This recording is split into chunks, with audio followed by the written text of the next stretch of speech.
Salam uşaqlar və əziz 11-cilər. Bugün, yəni 21 dekabr hədəf sınağının izahını verəcəyəm. Azərbaycan dilindən başlayırıq. Və öncədən bunu deyim ki, əgər bu tip videolarımın, izahlarımın davamlı olmasını istəyirsinizsə, kanala abunə olub bəyənməyi unutmayın.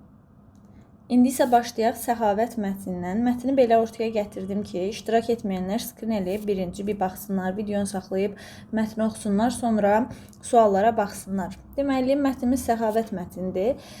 Mətndə yəni bir şahdan, onun əzazil olmasından və ani qərarlar verməsindən və saxladığı köpəklərdən filan danışır. Mətni təbii ki, iştirak edənlər artıq oxuyublar. Birinci suala baxaq.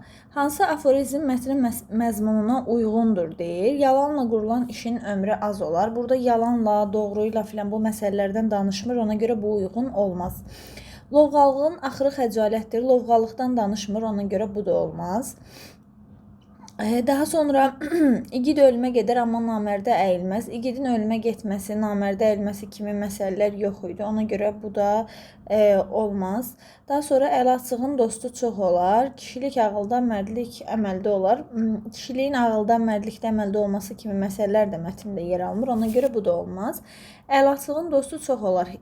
Aforizmə uyğun olar. Niyə uyğun olar? Deməli, burada bizim bir nökərimiz var ki, burada şahın bir nökəri var ki, deməli bir gənc var da, yəni burada ağıllı, kamallı bir gəncdir bu gənc. O bilir ki, şah əsəbləşən kimi ani qərarlar verir və insanları quduz köpəklərinə, itlərinə atdırır.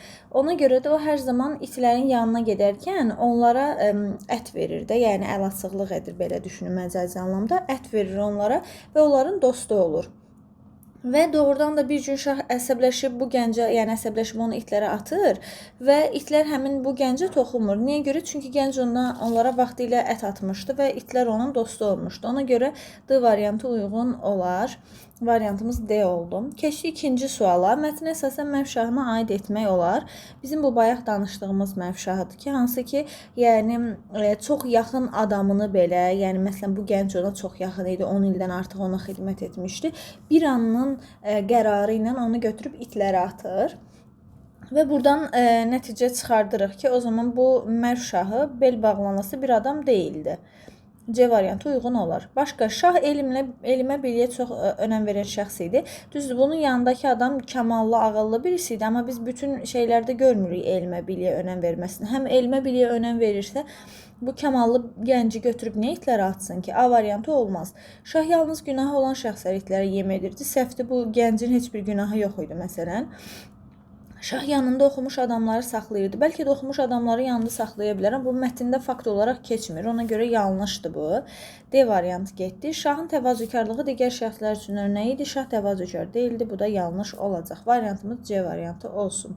Sonra keçdik üçüncü suala. Mətnin giriş və nəticə hissələri ilə bağlı ortaq fikirləri müəyyən edin. Nəticə hissəmiz buradan başlayır. Bax, budur da elə bizim bu qısa hissə nəticə hissəmizdir. Gəlin bir buna baxaq.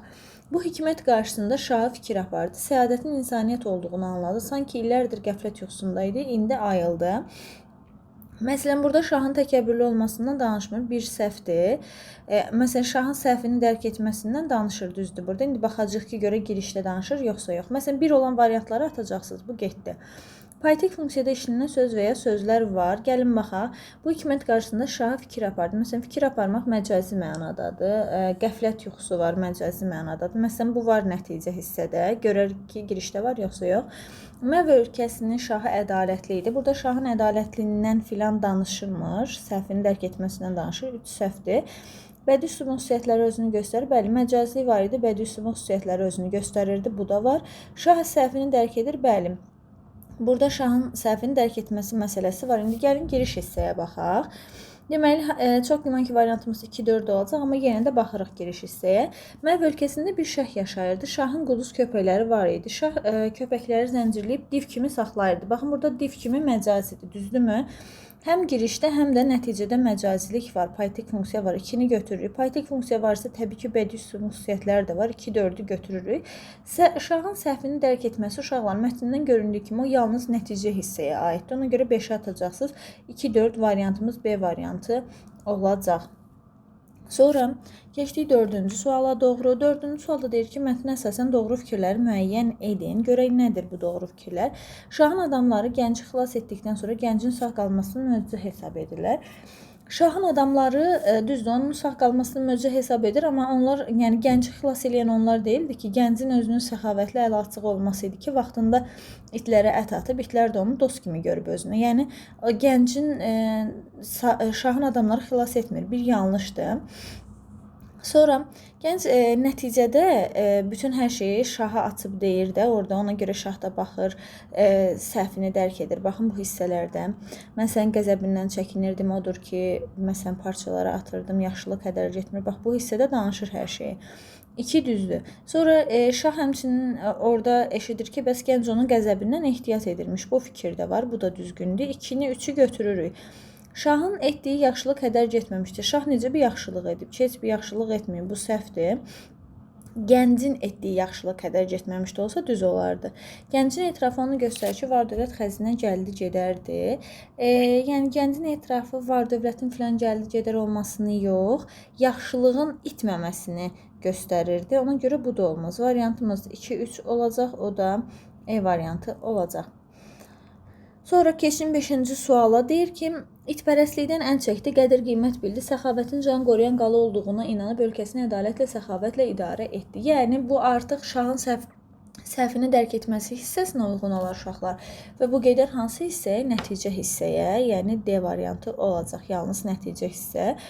Çünki yəni biz orada görürük də səhvini dərk etməsini. Bax, bu hissədə görürük, əvvəldə görmürük axı. Ona görə nəticə hissəyə gedəcək. Belə.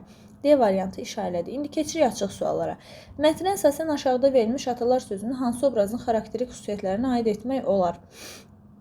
Ehtiyat igidin yaraşığıdır. Bunu təbii ki, gəncə aid eləyəcəksiniz, gənc yazacaqsınız. Çünki nəyə görə? Məsələn, yazırıq ki, gənc şaha güvənmirdi. Şaha güvənmir. Bir gün onu itlərə atacağını düşünür. Bir gün onu itlərə atacağını düşünür və ona görə itlərlə dost olur. Dost olur. Təbii ki, siz başqa cürdə yaza bilərsiniz. Nəticədə sağ qalır. Nəticədə onu itlərə atanda qurtulur. Atanda itlər onu yemir. Belə bir şeylər. Təbii ki, uşaqlar, bu mənim cümlələrimdir. Siz bununla bağlı başqa cümlələr yaza bilərsiniz. Məsələn, yəni nəticə etibarilə belə olmalıdır ki, gənc şaha inanmırdı, ehtiyat edirdi. Bilirdi ki, şah yanındakı adamları bir an əsəbləşib itlərini ata bilir. Ona görə də o gedir itlərlə dost olur və bir gün şah əsəbləşib onu itlərə atdığı zaman itlər onu yemir və o sağ qalır. Belə. Bu məzmunda fikirlər yaza bilərsiniz. İndi keçdik. Altından xətt çəkilmiş sözlər əsasən cədvələ tamamlayın. Zavallı, acıqlanma, qəzəb, hörmət. Bu ifadələrin qarşılığı. Məsələn, zavallıya nə yazmaq olar? Biçarə, çarəsiz. Sonra, məsələn, yazıq, zavallı insan, yazıq insan, yazıq yaza bilərik və yaxud başqa nələrsə də yazmaq olar buna. Acıqlanmaq, acıq nədir? Əsəbdir də, düzdürmü? Acıqlanmağa nə olar? Hirslənmək, əsəbləşmək. Mən birini yazıram, qalanlarını şifahi deyəcəm. Deməli, hirslənmək, əsəbləşmək, qeyzlənmək, hiddətlənmək, hətta acığı tutmaq da bəlkə yazsanız olar. Frazoloji birləşmə formasında yazsanız olar. Qəzəb nə olar? Qəzəb hirs olar, əsəb olar, sonra qeyz olar, hiddət olar. Bunlar olar. Birini yazaq. Hirs, qeyz. Bunlardan hər hansı birisi olar. Hörmət də nədir? Uşaqlar, ehtiramdır. Görürsünüz, eyni kökdən gəlib hörmət, ehtiram və sayğı. Bu sözlər ola bilər. Belə, keçdik 8-ci suala. Gəncin xarakteri ilə bağlı cəhət və ya cəhətlər, bu cəhət və ya cəhətlər hansı məqamlarda üzə çıxır? Deməli, məsələn, gəncin xarakteri ilə bağlı nə yaza bilərsiniz? Tədbirli birisi idi. Tədbirli, ehtiyatlı, eyni şeydir də, yəni tədbirli, ehtiyatlı. Sonra, məsələn, ağıllı yaza bilərsiniz. Ağıllı, uzaq görən. Yəni başa düşür ki, bir gün bunu da başına iş gətirəcəklər də. Uzaq görən, deməli, tədbirli, ehtiyatlı, ağıllı, uzaq görən, müdrik filan da yazsanız hardasa uyğun olacaq. Çünki yəni düzgün qərar verir də orada və götürüb yazırsınız ki, bu cəhət onun itlərə yem olacağını öncədən bildiyi üçün, məsələn, ehtiyatlı olmasını yazırsınız da, itlərə bir gün onun da atılacağını düşündüyü üçün öncədən itlərlə dost olur. Götürüb o cümlələri buradan yazırsınız. Ehtiyatını əldən vermir, itlərə ət atır, onlarla dost olur, belə də yaza bilərsiniz. Sonra bir gün şahın ona əsəbləşəcəyini düşündüyü üçün itlərlə dost olur, bu formada da yaza bilərsiniz. Keçdim 9-cu suala uşaqlar. Mətndə kvadrat işarəsinin yerinə hansı sözlər əlavə edilsə məntiqi uyğunluq pozulmaz. Gəlin baxaq kvadrat işarəsinin yerinə. O da baxın, görək hardadır. Orada deyir ki, mən sənə xidmət etdim. Buralarda bir yerdə olmalıdır. Baxın. Mən sənə düz 10 il qulluq etdim, ancaq sən mənim haqqımı bu cür verdin və yem kimi itlərə atdın. Əvvəlinə baxıram, bu hissələri silin, burada başqa yerlərdə qırmızı eləmişdik, buraları təmizləyək. Belə, burada oğlan deyir ki, mən sənə düz 10 il qulluq etdim. Məsələn, çox şey yazmaq olar əslində, bura müsbət mənalı çox şey yazmaq olar. Mən sənə düz 10 il sədaqətlə qulluq etdim, hörmətlə qulluq etdim. Sonra məsələn, namusla qulluq etdim deyə bilərik hardasa. Məsələn, sədaqətlə daha düzgün olar. Sədaqətlə qulluq etdim, hörmətlə qulluq etdim. Bu tip şeylər yazmaq olar. Təbii ki, siz başqa müsbət mənalı uyğun gələn nələrsə də yaza bilərsiniz. Sədaqətlə, hörmətlə. Başqa görə nə yazmaq olar? Sədaqətlə, hörmətlə, namusla, vəfa ilə qulluq etdim filan. Bunlar uyğun gələ bilər. Başqa nələr yazıbsınız? Yorumlarda yazarsınız uşaqlar. Sonra 10-cu suala keçdik. Mətnlə bağlı təsdiqini tapan fikirləri seçin və mətnin məzmunu ilə əlaqələndirib fikrinizi yazın deyir. Şah olmaq asandır, ədalətli olmaq çətindir deyir. Ehtiyatlı dənizçi tufandan qorxmaz deyir. Burada baxın fikirlər deyir, diqqət edirsinizsə əgər. Biliklə zəngin olmaq var dövlətdən üstündür. Uşaqlar, məsələn, bax bunu yaza bilərik. Şah olmaq asandır, ədalətli olmaq çətindir. Burada Mərv şahı bir şah idi, sultan idi, lakin onun heç bir ədaləti yox idi. Çünki o əsəbləşəndə günahsız insanları öz itlərinə yem edirdi. Bunu yaza bilərik. Ehtiyatlı dənizçi tufandan qorxmaz. Bunu Gəncəyd edə bilərik. Bunu yazıram. Şah. Bir dəqiqə yaza bilmədim. Mərv şahı yazaq da bunu. Yəni bilin ki, bunu Mərv şahına aid eləyəcəksiniz. Mərv şahına uyğundur. Sonra ehtiyatlı dənizçi tufandan qorxmaz. Bunu Gəncəyd edə bilərik. Gənc. Gəncəyd edirik ki, bəs o ehtiyatını əldən vermir, itlərlə dost olur və sonunda da bu ehtiyatlı davranışına görə xilas olmuş olur. Belə yazmaq olar. Biliklə zəngin olmaq var dövlətdən üstündür. Bir dənə buna mətnə qayıdıb baxım, görün bunun bilik olması. Şahın yanında ağlı kəmalı bir gənc var. Bu cavan şaha nə qədər yaxın olsa da. Əslində uşaqlar, burada belə bir qənaətə gələ bilərik. Bu oğlan ağıllı kəmallı olmasına görə, yəni öncədən düşünür də, çünki biliklə zəngin idi.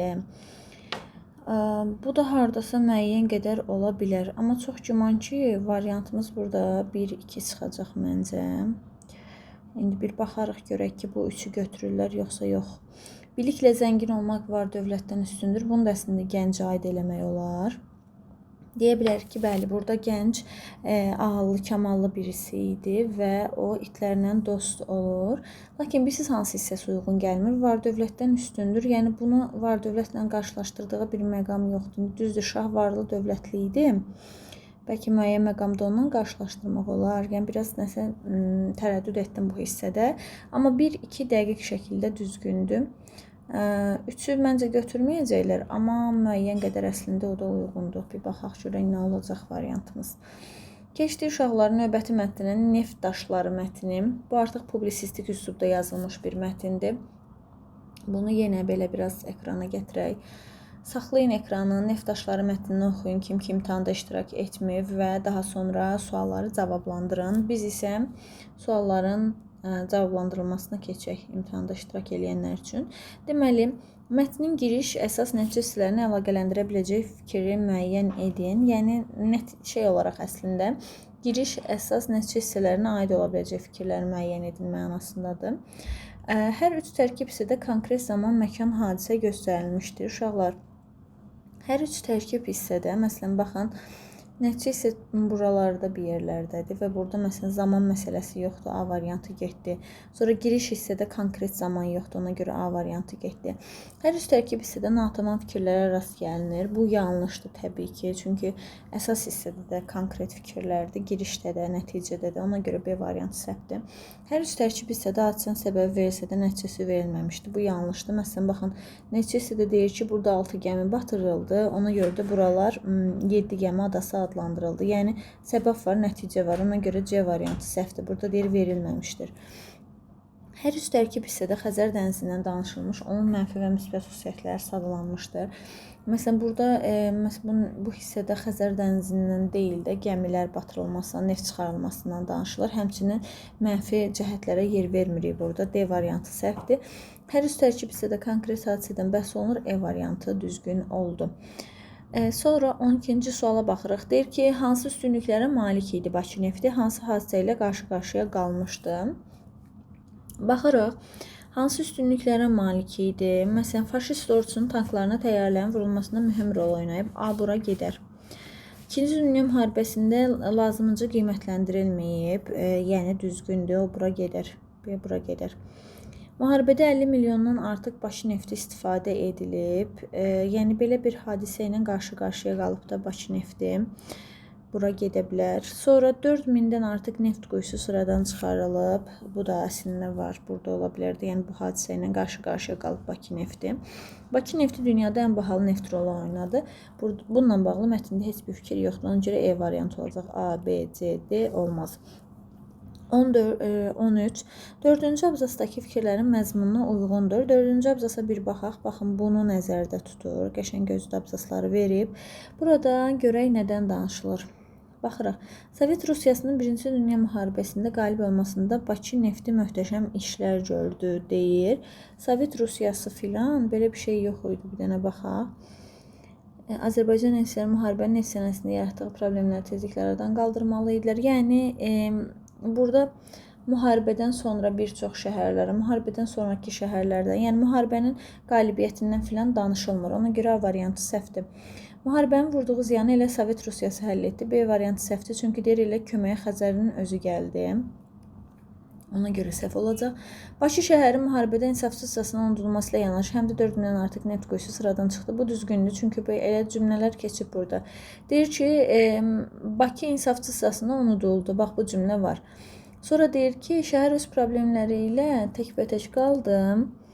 Son dərəcə nəsə buralar, bax, burada deyir ki, istismar nəticəsində 4000-dən artıq neft quyusu sıradan çıxmışdı. Bax, bu cümlələr elə keçir mətndən, ona görə C olar. 1947-ci ilin dənizində ilk istekadlar quruldu. Bu 5-ci abzasa aid fikirdir, ona görə olmaz. Bizə lazımdır 4-cü abzas, D variantı getdi. Bakı nefti sözünü həm müharibədə, həm də neftin satışında demiş oldum. Neftin satışı da yox idi axı burada, ona görə E variantı səhv olacaq. Variantımız C variantı. 14-cü sual, mətnə əsasən hansı fikri dəqiq söyləmək olar? 2-ci Dünya müharibəsində məğlub olan ölkə yox idi, A variantı getdi. İlk dəfə Xəzərin dibindən çıxan neftin tarixini, Uşaqlar, mətndə belə bir şey var. 1947-ci il dənizin 5-6 metrinin dərinliyində Xəzər dənizində ilk estakadlar quruldu. Beləliklə, Xəzərin geniş miqyaslı tədqiqinin, onun neft ehtiyatlarının istismarının bünövrəsi quruldu. Bax, 1947-də ilk estakadalar qurulub. Bəlkə məsələn 1947-ci ildə sadəcə tədqiq ediblər, 1948-ci ildə nefti çıxarıblar. Ona görə bunu deyə bilmərik də konkret.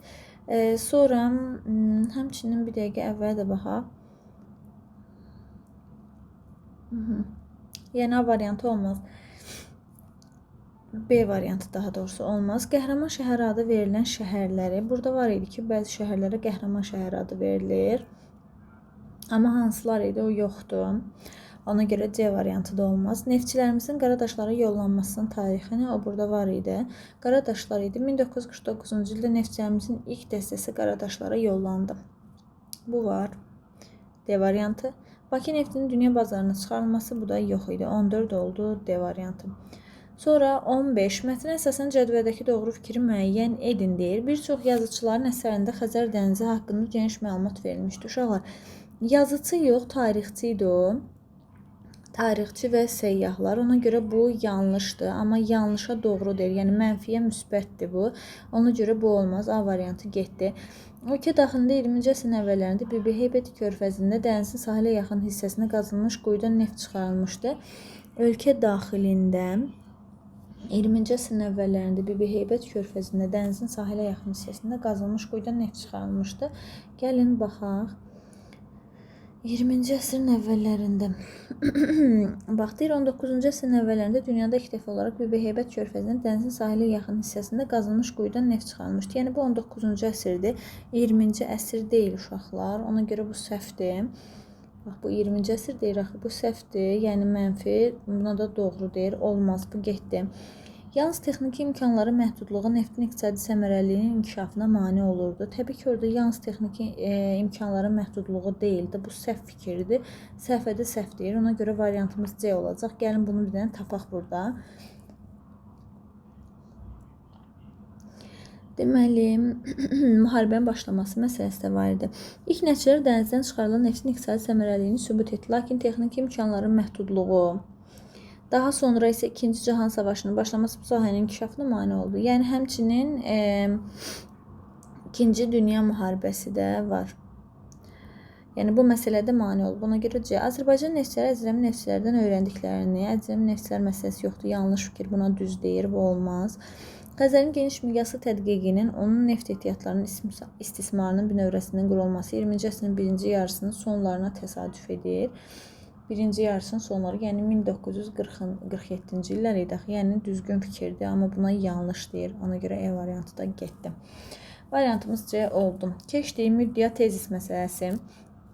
Uşaqlar, bu müddəa tezis məsələsini 16-cı sualı mən buraxılış mətnləri üzərindən izah etmişəm. Yəni YouTube kanalımda var və həmin mövzunun izahına mütləq baxın. Niyə görə? Çünki bu 16-cı sual, bax bunu ulduz qoyuram. Bu 16-cı sual müddəa tezis məsələsi hər dəfə buraxılış imtahanlarına düşür. Yəni bunu siz mütləq şəkildə bilməlisiniz və bu sual sizə 5 bal gətirir. Yəni niyə 5 balı əldən verəsiniz ki?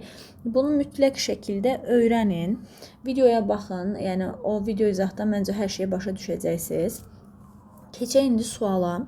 Deyir, neftin iqtisadi inkişafının səmərəliliyində geriləmə oldu. Uşaqlar, bu bayaqki 5-ci sualda filan dedik bunu. Niyə görə? Deməli, texniki imkanlar, bax, səmərəliliyində geriləmə oldu. Çünki texniki imkanlar az idi. Az idi, məhdud idi. Siz oradakı cümləni eyni ilə götürüb yaza bilərsiniz. Bir də 2-ci Cahan müharibəsi başlayır. Cahan müharibəsi başlayır.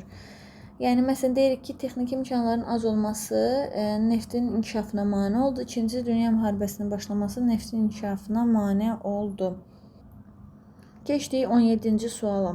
Yerinə görə mənası həmin mənanın ifadə olunduğu cümlə. Cədvələ əsasən baxırıq.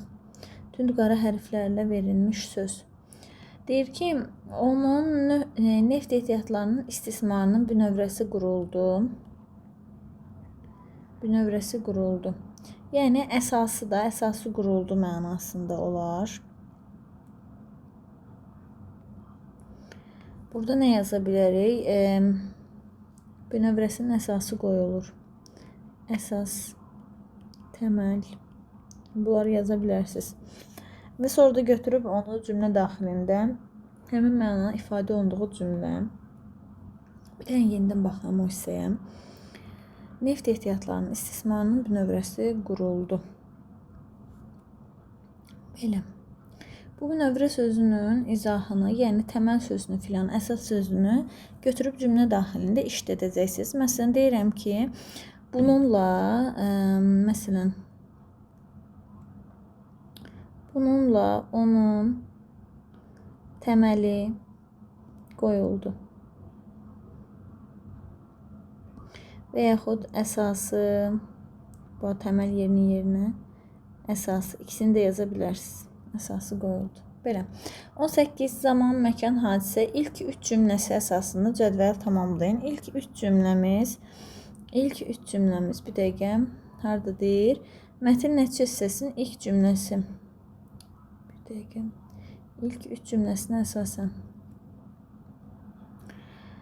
Deməli, burada nəticə hissə bütün bu abzası götürüb. İndi nə qədər doğrudur deyə bilmərəm, amma təbii ki, buralar olsa daha düzgün olardı. Daha siz baxırsınız ki, nəticə hissədə zaman məkan məsələlərini 1947-ci il yazırsınız. Xəzər dənizi yazırsınız. Hadisəyə də yazırsınız ki, Xəzərin geniş miqyaslı neft ehtiyatının bünövrəsinin qurulması. Daha doğrusu hadisə yazırsınız, estaqadaların qurulması. Sonra başqa görək nə yaza bilərik? Bu birinci cümlə. Bu ikinci cümlə. Bu da üçüncü cümlə. Heç 1947-ci il Xəzər dənizi ilk estaqadaların qurulması. Bunu götürüb yazırsınız. 47. 19-a baxırıq. 7 gəmi adasının yaranması. Bu 7 gəmi adası nəticə hissədə idi. Daha sonra Qəhrəmanbakı şəhəri əsas hissədə idi, amma qiyməti dəyəri bilinməmişdi.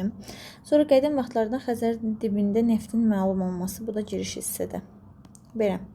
Sonra keçdik hansına? 20-yə. Mətndə üzərində rəqəm yazılmış sözlər əsasən qruplaşdıran həqiqi mənalı və məcazi mənalı bizdən istəyir.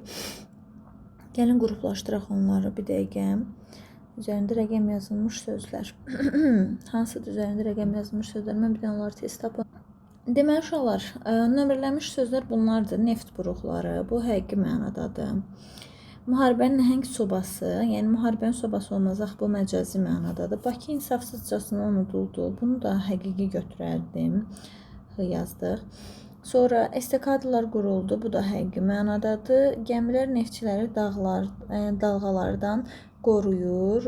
Bu da deməli həqiqi olar.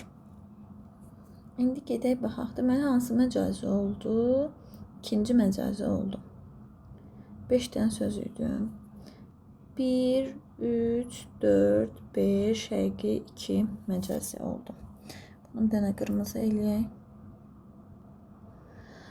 Keçdik uşaqlar. Mətnimiz bitdi. Keçdik qrammatika suallarımıza. Görək qrammatika suallarımız hansı mövzularla bağlıdır. Deməli, birincisi feil bölməsi ilə bağlıdır. Feillər üçün doğru fikri seçin. Deyilənə görə, uşaqlar, deyilənə görə bilirsiniz də, bu modal sözdür, ara sözdür. Qampolad bugün qayıdacaq, feilimiz qayıdacaq. Qoy deyilənə görə xəttini silim, şaşarsınız. Dostlarımızla tez-tez elə köhnə məkanda görüşürük, bir də görüşürük var. Hər iki feil məlum növdədir. Uşaqlar, görüşmək qarşılıq növdədir. Ona görə bu səhvdir. Biri atırsınız, bir səhvdir. Hər iki feil zamana görə dəyişib. Qayıdacaq gələcək zamandadır. Görüşürük də indiki zamandadır. Ona görə 2 düzgündür. 2-ni götürün. Daha sonra hər iki feil şəxsə görə dəyişə bilməyən feildir. Uşaqlar, şəxsə görə dəyişməyən feillər hansıları idi? Təbii ki, məsdər feili, sifət feili bağlamaydı da, düzdürmü? Ona görə bu yanlış fikir olacaq. Bunu atırsınız, dəyişə bilməyən deyir axı. Hər iki feil birinci şəxsin cəmindədir. Deyilənə görə Qampolad qayıdacaq. Bu üçüncü şəxsdədir. Ona görə 4-ü atırsınız. Hər iki feil təsriflənəndir. Bəli, təsriflənəndir. Bunu götürdünüz. 2-5 variantımız A variantı oldu. Sonra 22-ci sual. Tərkibində zərfin olduğunu dəqiq demək mümkündür. Və tərkibində zərfin olmadığını demək mümkündür. Birində olduğunu deyək, birində olmadığını deyək uşaqlar. Yəni belə bir sualımız. Gecə keçəcəkdir, səhər açılacaqdır. Gecə keçəcəkdir, səhər açılacaqdır. Burada gecə nə keçəcək, gecə nə açılacaq, səhər bu isimdir də, yəni biri götürməzsiniz. Oyundan sonra o tamamilə əldən düşmüşdü. Burada tamamilə var, kəmiyyət zərfidir. Bunu elə yəni başqa nə deyə bilərik ki, dəqiqliklə deyə bilərik ki, burada zərf var, 2-ni götürdük. Tərkibində zərfin olmadığını demək mümkündür. Dərs vaxtı, müəllim isimdir. Qulaq asmaq feildir. Səhvlər isimdir, bildim feildir. Yəni burada olmadığını əminliklə deyə bilərik. 3. Usta 2 mərtəbəli binanı tikə-tikə zümzümə edirdi. Burada tikə-tikə çaşdırsa sizi, yəni tikərək, ara qərəklə əvəz edin. Tikərək bu feili bağlamadır. Ona görə başqa usta isimdir, 2 mərtəbəli sifətli, bina isimdir, zümzümə etmək feildir. Yəni burada zərf yoxdur, olmadığını əminliklə deyə bilərik. 2, 3, 4 olan variant B variantıdır. Amma 5-ə də baxaq. Əvvəl dərsini oxu, əvvəl burada zərfdir. Ona görə bu səhv olacaq. Atdıq bunu. 23. Əvəzli işlənən cümləni müəyyən edin. Mənsiz dünya dar olar. Uşaqlar, mənsiz sözünün kökü nədir? Mən əvəzliyi. Mən əvəzliyinə siz artırmışam, sifət yaratmışam. Burada zərf yox, əvəzlik yoxdur. A variantı getdi. Söylə ey qozbel qarı, filanıncı küçədə filan kəsi kim vurdu? Burada filanıncı saydı, filandan yaranmış saydı. Amma filan kəs var burada. Filan kəs nədir? Əvəzlikdir. Bir də kim var? Elə variantımız B variantı olacaq. Dərslərini oxudunmu? Dərs isimdir, oxumaq feildir, müəddatdır, başqası yoxdur burada. Alim kimi oxumaq istərdim. Alim kimi, alim tək bu qoşmadır. D variantını atırsınız. Bugün hava necə də gözəldir, necə də ədatdır, bunu da atırsınız. Bugün də bütünlükdə zaman zərfidir, bu da olmayacaq. Ona görə B variantı olar. Keçdik 24-cü suala. Şeir parçasındakı köməkçi nitq hissələrlə bağlı yanlış bəndi seçin. Bəs niyə gözlədin? Onda elə. Bəs var burada. İndi bunu necə yozum bilmirəm. Bəlkə də son dəfə mənim yadımda gözəl qalmaq idi arzum bilmirəm. Deməli, onda elə. Deməli, burada var bəlkə də. Düzdürmü? Aha, ikinci misrada köməkçi nitq hissəsi işlənməmişdir. İkinci misrada köməkçi nitq hissəsi yoxdur. Düzdür. Ədad və modal sözü işlənmişdir, düzdür. 4-cü misrada yalnız bir köməkçi nitq hissəsi işlənmişdir. Axı 4-cü misrada heç bir köməkçi nitq hissəsi yoxdur, uşaqlar. İdi var, bu hissəci idi. Bunun köməkçi nitq hissəsi olması deyilmir. Ona görə C variantı olacaq. Sual ədatı 1-ci misradadır. Bəs var, düzgündür. Şeir parçasında güman şübhə bildirən modal sözə rast gəlinir. Bəlkə də var, düzgündür. Hansı sözdə nöqtələrin yerinə O hərfi yazılmalıdır? Uşaqlar, bunu tam oxuya bilmədim. Məncə bu O hərfidir də, düzdürmü? A ola bilərmi? Bir baxım görüm A-ları necə yazırlar. Hə, A-lar çapını belə olur. Deməli, görək. Baxaq görək hansının yerinə O yaza bilərik. Deməli, bu absurd, O. Sonra bar, relyef, düzdürmü? Relyef yazılıb. Əslində burada relyef olmalıdır, bu səhvdir. A getdi. Offside, hə, o olacaq elə, C variantı. Ot, saçan, A olacaq, getdi. Oftalmoloq, A olacaq, getdi. Keçdik 25-26-cı suala. Hansı cümlədə fərqləndirilmiş söz təsirli haldadır? Dağ havası ona düşmüşdü. Dağın qeyri-müəyyən yiyəliyi havasındakı S mənsubiyyətdir və dağ havası yəni təsirli halda deyil. A variantı getdi. Kitabı ona uğur gətirmişdi. Onun kitabı ona uğur gətirmişdi. Baxın, əvvəlinə onun artıra bilirsinizsə, deməli buradakı I mənsubiyyətdir və buna təsirli halda artıra bilmirik. Ona görə B variantı da getdi. Qardaşı ona bağlama göndərmişdi. Bilirsiniz ki, nə sualına cavab verən sözlər hansılar idi? Hansı hallar idi? Adlığı idi, yiyəlik idi, bir də təsirli idi. Yəni qeyri-müəyyən yiyəlik, qeyri-müəyyən təsirli. Qeyri-müəyyən təsirlinin əvvəlinə bu qoyursunuz, avtomatik o şəkilçisini qəbul edir. Baxın, qardaşı ona bu bağlama, bir dənə belə baxın, qardaşı ona bu bağlama göndərmişdi, alınmırdı, düzdürmü? O istəyir ki, bu qoyandan sonra istəyir ki, onun tərkibində mütləq şəkilçi olsun. Qardaşı ona bu bağlamanı göndərmişdi. C variantı olacaq. Söz oyununda bu yerli haldadır, geçsin. Günahı demək olar ki, yox idi. Onun günahı demək olar ki, yox idi. E variantı getdi. Variantımız C variantı qaldı, uşaqlar. Keçdik. Neçənci suala 27. Azaltma dərəcəli sifət işləmiş cümləni müəyyən edin. Oğlan lap kəm hövsələ imiş. Deməli, burada yoxdur. Bilirsiniz ki, azaltma dərəcəsi şəkilçilərlə, bir də ala açıq kəm təhərlə düzəlir. Dostum hamıya qarşı açıq qəlbli idi. Açıq sözündən sonra da uşaqlar dərəcə yaratması üçün rəng bildirən sözlər gəlməli. Məsələn, açıq qırmızı, açıq qara, bu kimi. Ona görə B və A variantları deyil. Dadlı sifətdə, amma heç bir dərəcədə deyil. C variantı deyil. Qarayanız qız dərsə gecikmişdi. Qara sözün kökü yalnız da şəkilçidir. Azaltma dərəcəsini yaradır. D variantı. Çox xeyirxah insanlara rast gəlmək mümkündür. Bu da deyil, çünki çoxaltma dərəcəsindədir. Bitdi. D variantı oldu. 28. Gözlədə qocaltdın məni, mən ki yuxudaydım ayıltdın məni, nə tutdun əlində, nə tutdun əlində, nə atdın məni, özgə əllərə mi tapşırdın məni. Altından xətt çəkilmiş feil qayıdış növdədir. Altından xətt çəkilmiş feil uşaqlar qayıdış növdə deyil. Sözün kökü qoca, qocadan qocalmaq, qocalmaqdan qocalt. Keçmiş n da şəxsonluğu. Qayıdış növdə deyil, A variantı səhvdir. İnkarlıq bağlayıcı 3-cü misrada işlənmişdir. Nə tutdun, nə də atdın. B variantı düzgündür. Sonra tünd qara hərflərlə verilən söz bağlayıcıdır. Mən ki yuxudaydım, səhvdir. Uşaqlar, bağlayıcı, ki bağlayıcı olsa necə olar? 2 dənə cümlənin ortasında gələr, bax.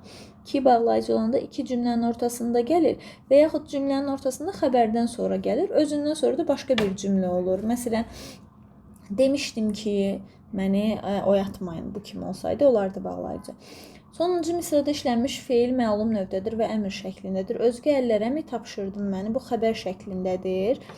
Deməli, burada nə var? D var. Keçmiş zaman. Ona görə səhvdir. Şeir parçasında yalnız leksik mənası olan sözlər işlənmiş. Ki var, nə var, yəni köməkçinin qissələri daxil. Ona görə E variantı da deyil. 29. Şərt şəklində olan feil işlənmiş nümunələri müəyyən edin. Feildə uşaqlar, şərt əlbəttə ki, feildə olacaq. Həkimdirsə onu sağaldacaq. Axı, həkim isimdir. Buradakı səs sizi çaşdırmasın. Bu isə hissəciyidir. Bir getdi. Oxuyursa qəbul olar. Bilirsiniz ki, feilin şəkillərindən öncə qrammatik şəkilçi olmaz. Bir dənə istisna olaraq inkar şəkilçisi olar.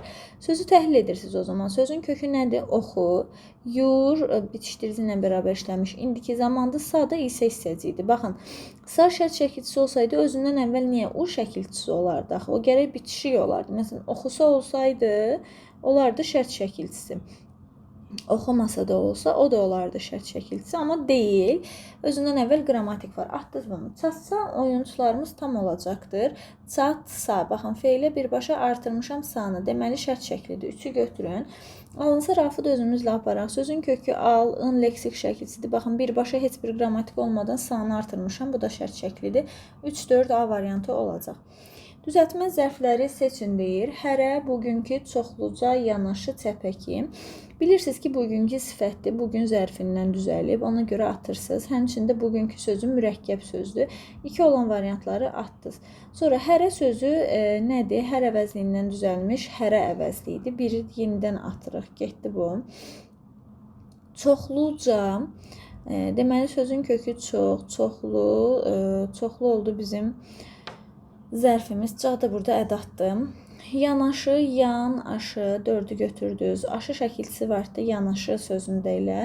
Akı şəkilçisi var idi çəpəki, yanakı sözündə zərf düzəldirdim. 3, 4, 5, B variantı olacaq.